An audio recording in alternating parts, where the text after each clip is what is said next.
Okay, we have heard from all of the politicians and all of today's top stories, and now it's your turn. We're live and we're ready to hear from you. This is Raw Politics, your call.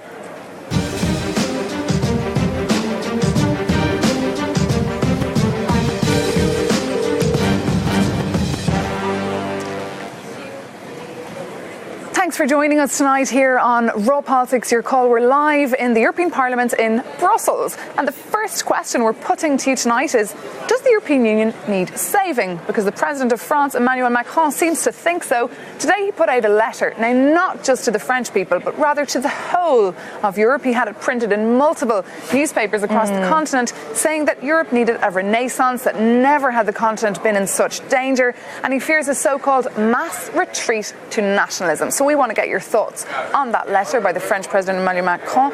Does the European Union need saving? Yeah, and maybe is he the guy that can save Europe? Okay, another question we are asking you tonight is, what would make you vote in the EU elections? Now, Emmanuel Macron, he gave a host of suggestions on what he could do to save Europe. So basically, he was suggesting a European-wide minimum wage. He talked about food safety. He talked about increasing border control, all that. But at the end of the day, it's all about you. So what would it take for you to go to the polls and vote at the European elections? What topic matters to you most? So we want to know that. And as Tessa mentioned, there was plenty of them because I got through them all, and there's loads. He's got lots of ambitious plans in there, but you have to tell us what you would like him to focus on and what would make you, of course, vote. And then switching gear, our third question tonight is, who do you trust to control your technology? Because there's a new global race, a new arms race, or nothing to do with weapons. It all comes down to this.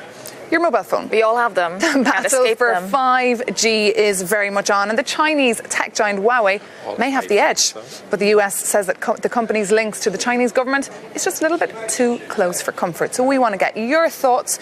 Who do you trust to control your mobile phone? Yeah, important technology. 5G is going to be everywhere in the future. All right, you know how to get in touch. There's several ways to get in touch with us. First, you can call us for free. The number is 00800 3333 7002.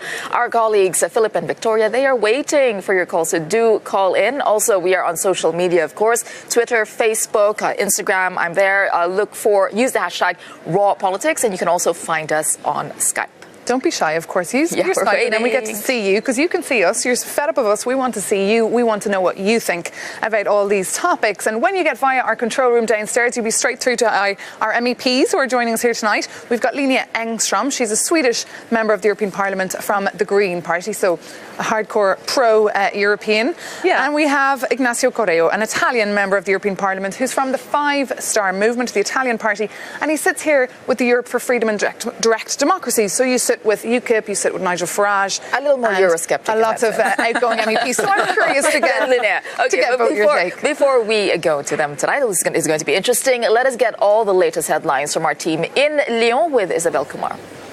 And good evening to you, Tessa and Maeve. Our top stories. Police in London have launched an investigation after suspicious packages were found at three main transport hubs in the capital. The packages at Waterloo train station, City Airport and Heathrow Airport all contain small improvised explosive devices capable of igniting a small fire when opened. Counter-terrorism services say they believe the three devices were linked.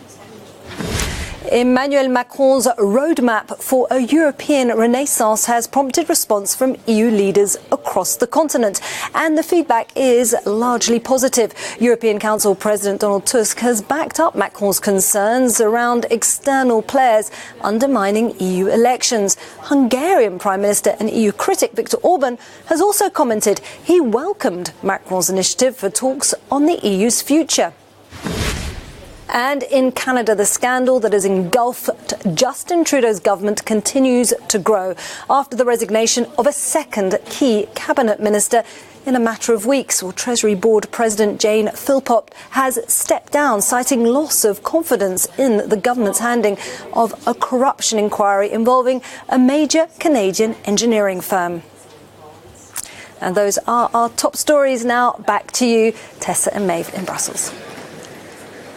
All right, thanks for that, Isabel. All right, just to remind our viewers, we're asking you 3 questions tonight. The first question, does Europe need saving? And actually, is Emmanuel Macron the guy to save it? And the second question, we are asking you, what would make you vote in the European elections? A host of issues that matter to people. We want to know what matters most to you. And the third question we're asking, US or China? Whom do you trust with your control of your 5G tech? Big question.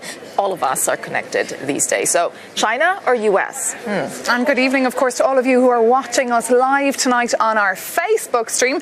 Hello already to Maurizio, who's told us that the European Union is a joke. He said it's hard times for citizens and it's easy money for bureaucrats. That's what his take is. And we've also been polling earlier on our Twitter earlier in the day to find out what all of you in the Twitter sphere think of the question that we're putting to you tonight, which of course is, does the EU need to change? Does it need to reform? And the majority think that absolutely the way the EU needs to be run needs to change. 76% say yes and 11% say no and 13% say maybe. So a lot of consensus there that something needs to change. And why are we talking about this topic? Is because the French president, Emmanuel Macron, he just launched his battle cry, essentially, for the European elections there. He had an open letter published in several newspapers in the EU, and he basically said that Europe is in danger.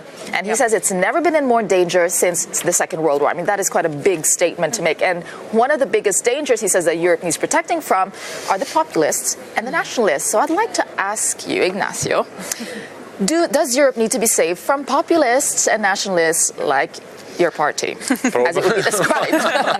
Like you, Probably the one who needs to be saved is Macron, because he's having big problems in his country and is using these words only to have a reason to make an electoral campaign. So he's just starting his electoral campaign and he has to find an enemy. But the problem and the one who needs to be saved is Macron.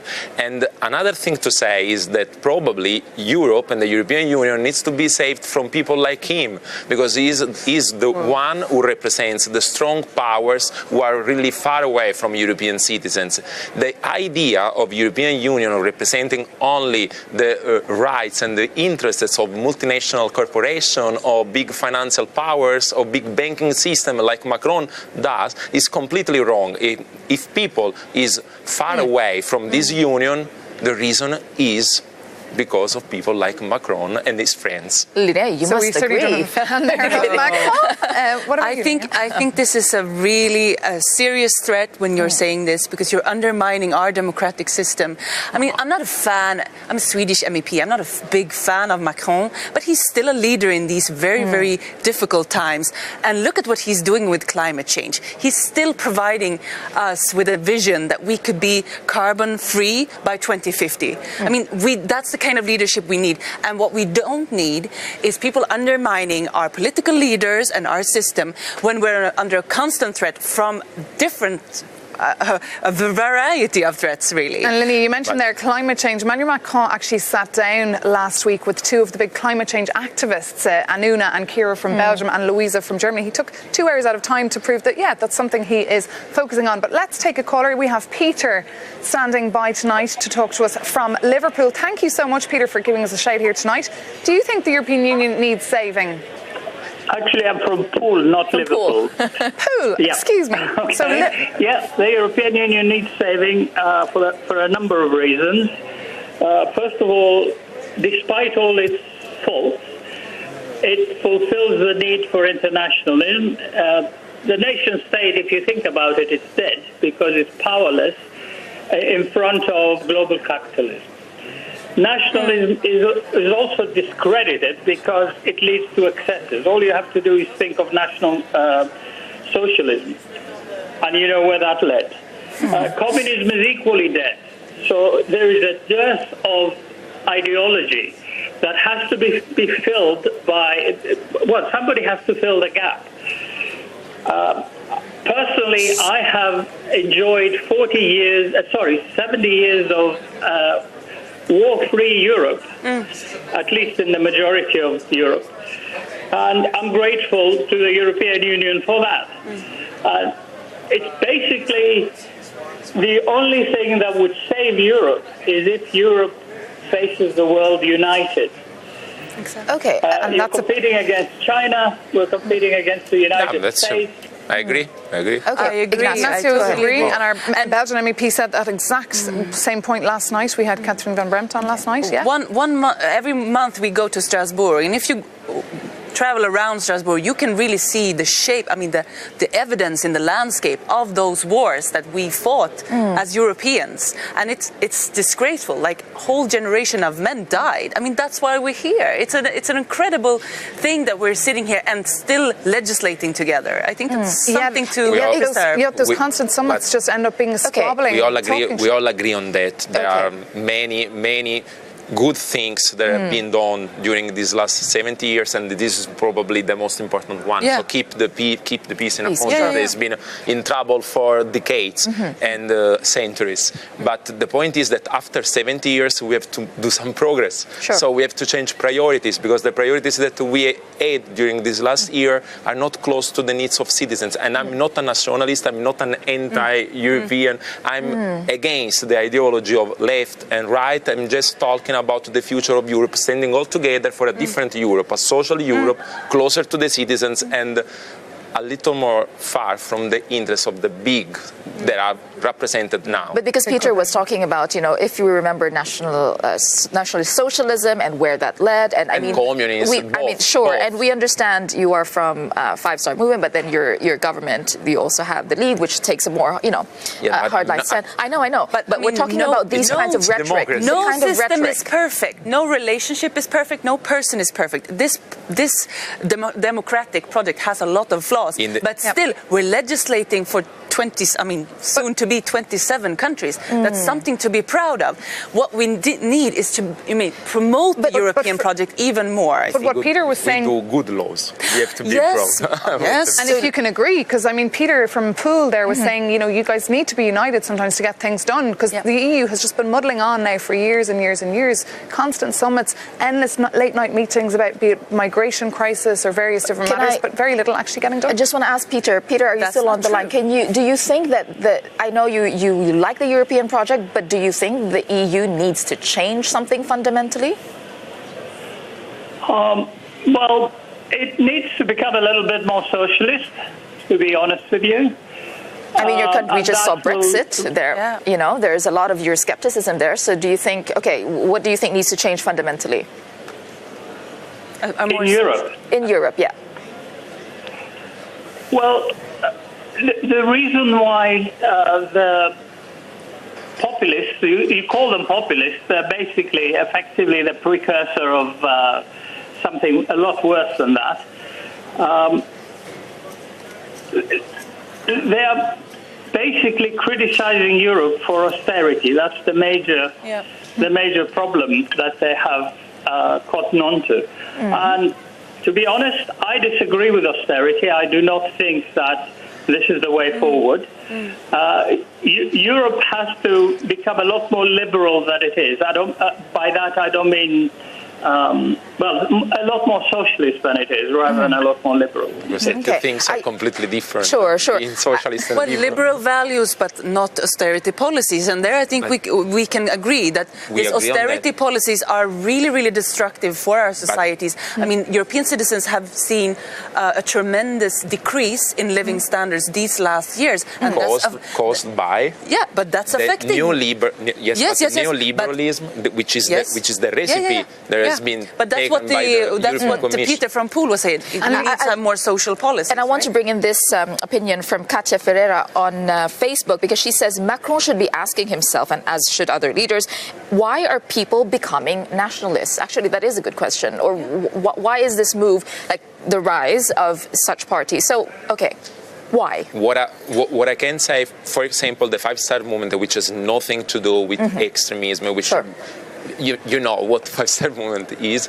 We were born on protest because the establishment in Italy was closed inside its privileges, and there were no closeness to the needs of people. So we had to go to the streets and ask the government, ask the European Union to change its priority, to change its policies. This is the reason why the populism or the national international is the answer to things that are not done by governments and by. Well, what would you say to someone like Peter? Thank you, by the way, Peter, for calling. He said earlier, I remember that sentence. He said that populism is a precursor to something worse. How would you respond? But I think actually, the five-star movement is something very interesting in European politics, and it's not. You can't compare it really to other right-wing, extremist or nationalist Some movements. would say left because even, but half of my people come from the left. Italian politics is so extremely destructive and sort of problematic in so many senses, and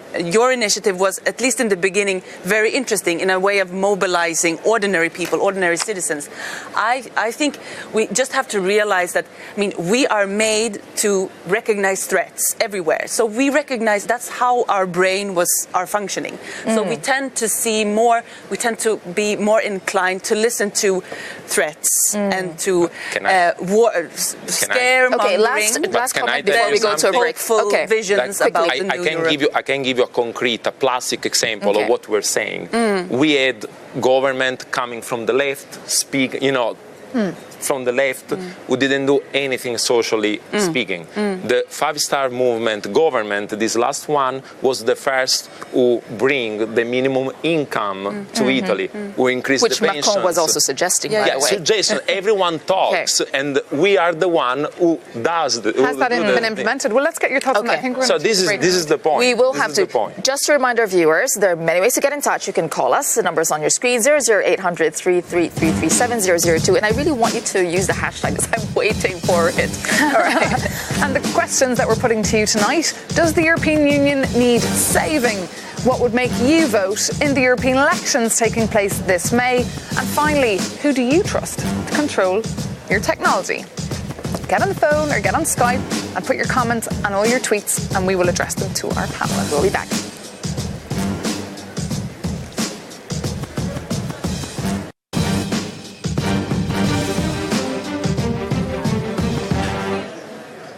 All right, welcome back to Raw Politics, Your Call. Now, we're asking you three questions tonight. First question, does the EU need saving? This is based on Emmanuel Macron's battle cry for the European Parliament election, saying that the EU does need to be safe from populists and nationalists. And the second question we're asking you, what would make you vote in the EU elections? A host of issues. We want to know what would it take for you to go to the polls? And the third question we're asking, whom do you trust to control your tech? China or the US? We're talking about this because of Huawei and 5G. This is the new arms race, they're calling it. All right. And we've lots of comments coming in tonight, which is great, on both Twitter and Facebook. So thank you so much to all of you from them. Some people are extremely active, like Daniel Surtees. He reckons that the European Union refuses to listen to its member states. It goes against their grand plan. He says Greece is in a mess. He says Italy and Hungary are not happy. And he said there's been 16 weeks of protest in France, and Macron is just not listening to the people, and the EU are behind them. He said the EU is a big dictatorship. That's something that, that's a viewer that... I didn't say it's a big dictatorship. And that's what we're getting all the time. Most people, when they call in, they kind of have the similar take to what Daniel is telling us there. It's not reacting to the problems. Well, there you go. I think that's what people are saying about the European project. Maybe they are for Europe, but as you were saying, who is acting on the problems? I think this is a general call, isn't it? Macron, he also met with Greta Thunberg, who is a brilliant young girl with autism, 16 years old. She's leading the climate strikes, and she's a very positive role model for this kind of, peaceful, active citizenship, mobilizing young people. That's what we need more. We don't need very good riots in the streets. We don't need, people undermining our leadership. Of course, hard criticism, but that's not saying that, let's build something together. Let's not just. But I guess, Ignacio, what you would argue is that Greta Thunberg is a young Swedish activist. I'm sure people in various villages in France didn't really care that Macron dedicated time to her. They would rather that he focused on their local issues. I don't think that Macron really believes in that struggle of the young activist. It's a very good image. He's a con man. It's a very good image for an electoral campaign because it's a young woman standing for the rights not only of the European people but of the people of all the world. Because when we talk about climate change, it's not only Europe, it's the whole world. And of course, we all agree with that position. We are inside. We are a very green party. We were born on environmental battles. But when it comes to politics and politics in France, there are many problems that Macron should give answers to, because people have problems to get to the end of the month. If there are problems with occupation, this is. You met with the Gilets jaunes actually recently as well. In Paris. A few months ago, with a small delegation of the moderate part, because it's a very big and heterogeneous movement, so it's very hard to understand who represents. Who represents whom and what. But isn't Emmanuel Macron, and in fact every former French president's job, just absolutely mission impossible? I mean, it's not easy to govern, is it, as you've probably seen yourself? Absolutely. It's very difficult, but we have to start from somewhere. I mean, if they don't start with the real big problems that the French organization is facing, which is similar with all the structure of all the European countries. So neoliberalism policies, the advantages always for the big and the disadvantages only for the normal people, for the regular people, favors for the transnational corporation and the former colonies where French companies still go and take advantage of the resources. These are global problems that Macron is not facing. So this is where I'm saying. I mean, I don't believe in that kind of leaders. And just on that point of whether the European Union needs saving, we had a nice comment earlier from Captain Europe, who was on Twitter saying that absolutely, clearly, the European Union needs saving. And he said, one bit of advice, listening to people, he said, actually helps sometimes. And he says, besides security, the citizens expect the European Union to deliver much more on the environment, on health and on social policies. Typically, he said, those competencies that are not pooled at EU level, but still left in the hands of the member states. So he's directing all this back to the EU member states. All right, I think we have a caller. Let's bring in Robert. I forget. From Dublin. Robert, we're at Dublin. There you go. All right, Robert, do you think the EU needs to be saved? Yeah, hi guys. They certainly do. Part of the peace process in Europe. For the last 40 years, I've lived all over Europe occasionally, and I find that we need World Governing Council, Political Science Association, master's degrees, competency at national and regional level to secure the peace process in Europe, rather than just having common people in parliamentary procedure. You also find that for nuclear strategic forces, counter-command, for nuclear decommissioning and non-strategic force application, you need counter-command, officer counter-command. Yeah, Robert, do you agree with Emmanuel Macron that nationalists and populists are dangerous to Europe? Very dangerous, yeah. We need centre ground in Europe. You need a centre ground in Europe. Funny, there's not that many nationalists and populists showing their face yet in Ireland. Perhaps it's something to come. I know there's a bit of a movement of Exit.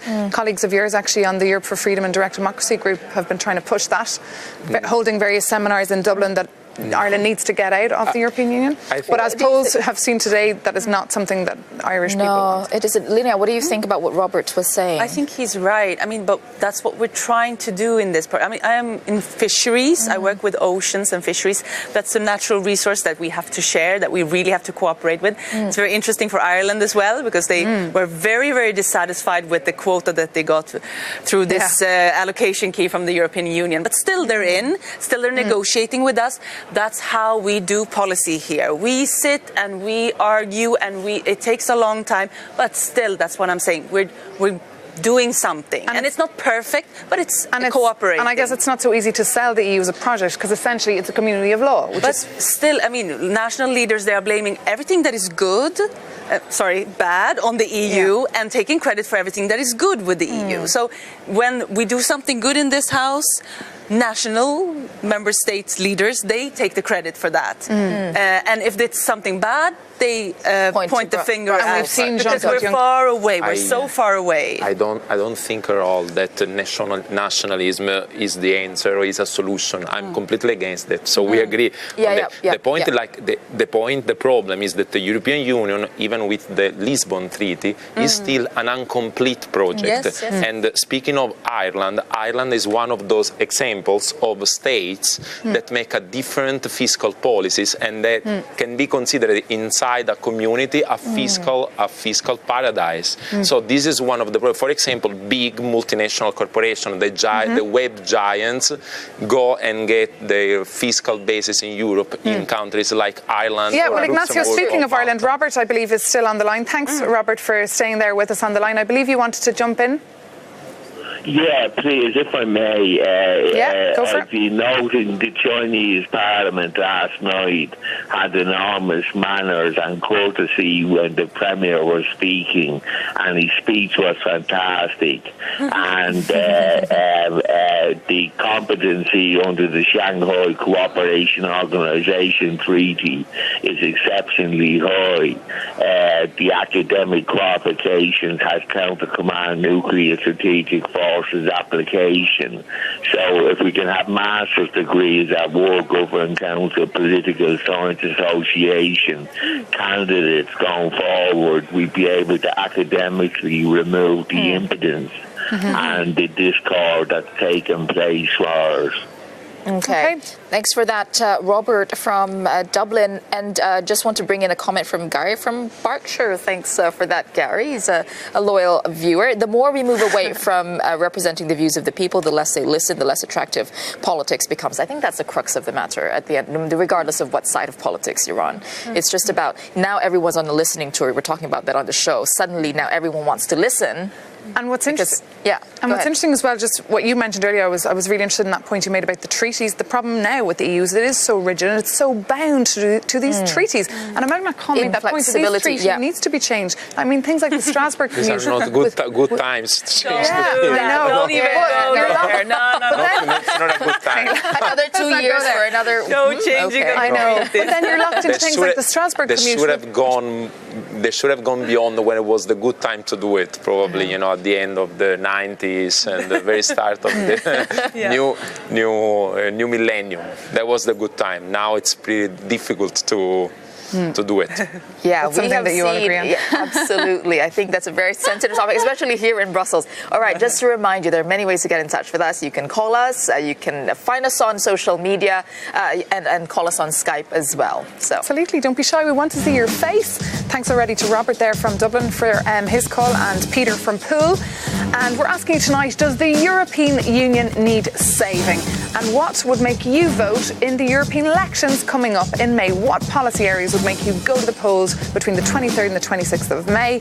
And finally, who do you trust to control your technology, i.e. your mobile phone, as the race for 5G is on. So don't be shy, give us a shout. The line is open and it's free, and it'll be open for about 16 more minutes. All right, see you then. See you in a minute.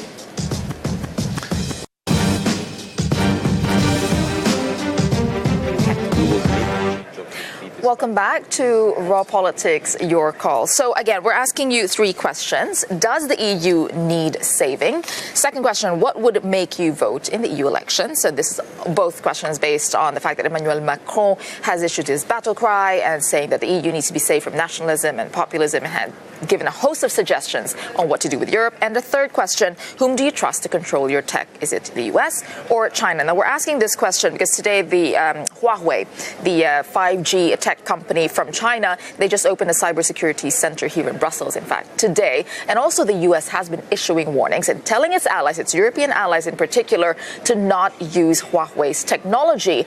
The problem there is 5G technology is going to be needed in a lot of things, from AI to the Internet of Things to electric cars, everything. So this is going to be the future. Now, why is this so important? This is being called the new arms race, because who controls this technology essentially can pretty much call itself the new superpower. You control a lot of things, basically. Absolutely. And we're not, in fact, getting a whole lot of comments on that topic. We're getting a lot of comments on the other previous topics regarding the European elections. But we do have a caller now on that. So thank you so much. We've Simon there on the line from London. So thank you so much, Simon, for calling us here tonight on Raw Politics. Your call. Do you trust who do you trust, to control your technology? The US or China? Well, I think you've just answered your own question there. You've highlighted the importance of the arms race, and I'm absolutely staggered that someone in your organisation has even crafted the question in that way. I mean, are we seriously in Europe going to put our trust in a communist regime? Well, you see, we like to be a little bit provocative with our questions. No, but the question there, look, the problem there is that the technology, if you look at the industry, Huawei, in terms of technology, is leading, in fact. And the EU... 1/4 of the European consumers have Huawei mobile phones. Yeah, so from a business point of view, the EU is in need of that technology. This is why it's such a big issue, and the EU is caught in the middle. Well, the thing is, we either develop our own technology... Good point. ...or we come up with an alternative. But what we don't do is get into bed with a communist regime. Okay. I mean, and to craft it in such a way that you have to say, should we trust the Americans or should we trust the Chinese?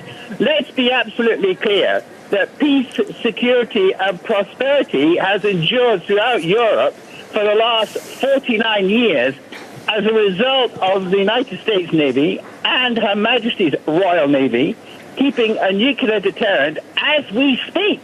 Maintaining a balance from your friend in the north who rides around with his shirt off on brown grizzly bears. So if you want to go down and start carrying favour to the Chinese and what have you, be very careful who you choose as strategic partners. Well, everybody's doing business with China, just to raise that point. And also, this is, Simon is pointing out, it's very important because 5G is also going to be used for weapons. I mean, it can be used for weapons technology. So it's going to be very sensitive. Would you like to respond to what Simon is saying? Linnea? I think Simon, I'm not a war monger like that, but I think we should be very, very attentive and maybe a bit scared about China because of all the subsidized goods that are overflowing our markets. And of course, this is... Let's not forget that the US was also accused of using technology to spy. Yes, but, yes. I understand. Of course. Still, this is... dictatorship. And Simon made a very good point as well. He said, we should be producing this ourselves. But why isn't Europe doing that? I absolutely agree with that point, and this is connected with the topic we were discussing before. Because a stronger Europe, a Europe that could develop its own technology, it's a Europe that's independent from these giants that are getting always bigger and bigger. China is getting bigger and bigger from year and year. We cannot, stand alone in this big world challenge. So we need to be united and develop our technology and participate to these new challenges of the world, because when it comes to technology, it's not just our mobile phone, it's data, it's I severely think that we should also protect our market in a better way, because this is consumers. We are not dealing with a market economy like any other else. We are dealing with someone that has heavily subsidized goods, and we have to protect ourselves better than we have done previously. And actually, just to point out that actually Huawei is already in talks and testing their technology with 12 EU countries, so it's actually in deep. And just this morning, the Commissioner Sippes was shaking hands and smiling and having his photo taken with the CEO of Huawei, who was in town opening the new cybersecurity agency. Is that okay? I mean, I don't think Simon would think it was. But. Something that we could do as European legislators, it's be careful about 5G. Because about 5Gs, there are many things that are not really clear about the implication on the human health, for example. So we can. That's another discussion. We can use our powers of legislating inside the European countries, because we are 500 million of consumers. Describe those implications for our health. It's hard to stop. I'm curious. Yeah, I'm just curious on the health implications. What do they look like? I heard and I read that there is not really clear what could be. I mean, I'm not a doctor. I'm not sure. I mean, we say that, but look at us. Definitely a topic for another. Something I'm very interested in. No, sure, but look at us. We're going to be using it. It's going to be hard to say. Okay, let's legislate and stop this, because this is innovation and this is where everyone else is going, and Europe can't not use it. You know what I mean? I understand what you're saying, but how? I mean, how do you actually do that? No, I mean, we have to be a part of the race, of course, and we're trying. I mean, I can say what we're trying to do here in this house. We're trying to engage in a dialogue with China on a number of different topics.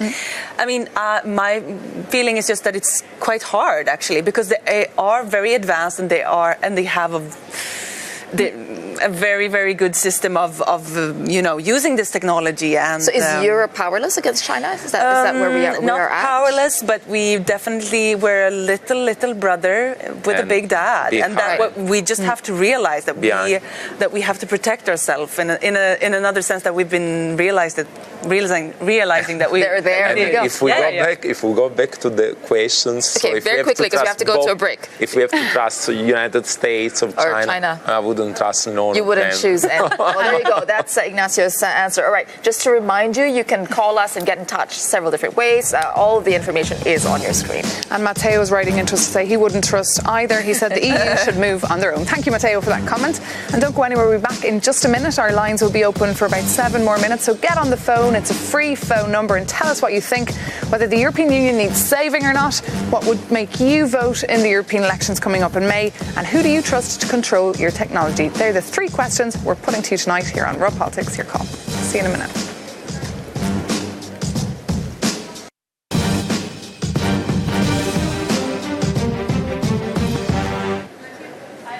Welcome back to Raw Politics, Your Call. All right, before we went on the break, we were asking you, whom do you trust with your technology, especially 5G, the U.S. or China? And we're going to continue with that topic because today Huawei, the Chinese company, just opened a cybersecurity office here in Brussels, and the U.S. has been warning that their technology can be used for spying, and the EU is caught in the middle. I think that is the conundrum that we have here with 5G. Absolutely. And joining us here tonight in the discussion is Lina Engström. She's a Swedish member of the European Parliament from the Greens. And Ignacio Correio, from an Italian MEP with the 5 Star Movement. And we have now on the line Consortia from Bruges. So thanks for your call. Who do you trust to control your tech consortia, China or the United States?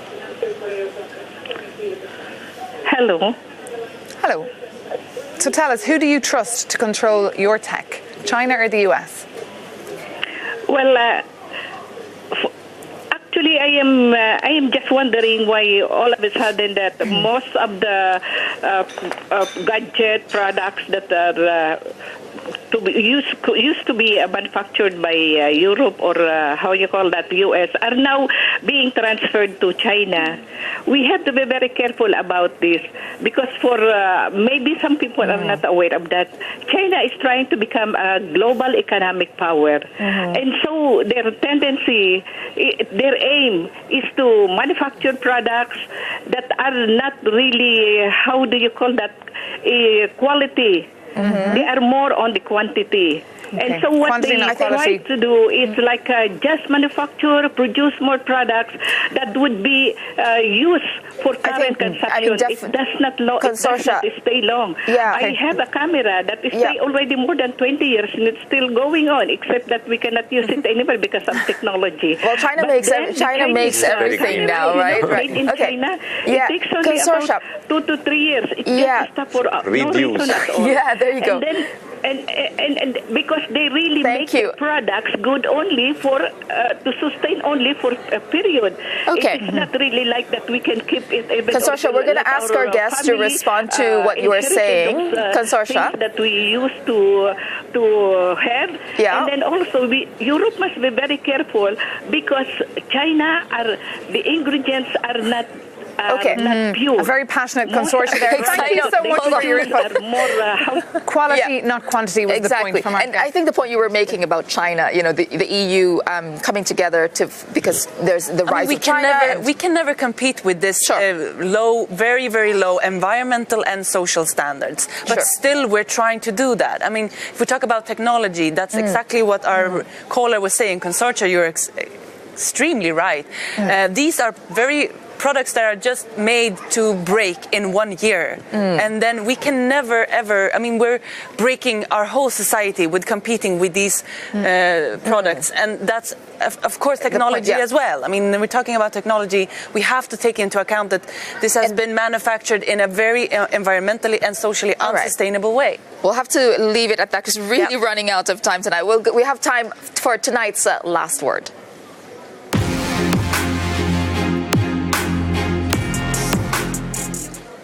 All right, so we're going back to the original topic. We were asking, does Europe need saving? Because Emmanuel Macron gave that open letter. So here is what he said in that letter. I'll read it to you.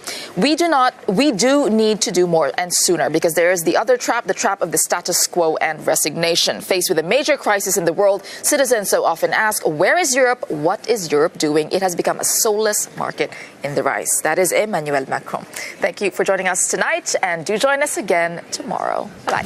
And thanks to our guests, and thanks, of course, for all our Facebook viewers as well. And we'll see you tomorrow at the same time here on Raw Politics, Your Call.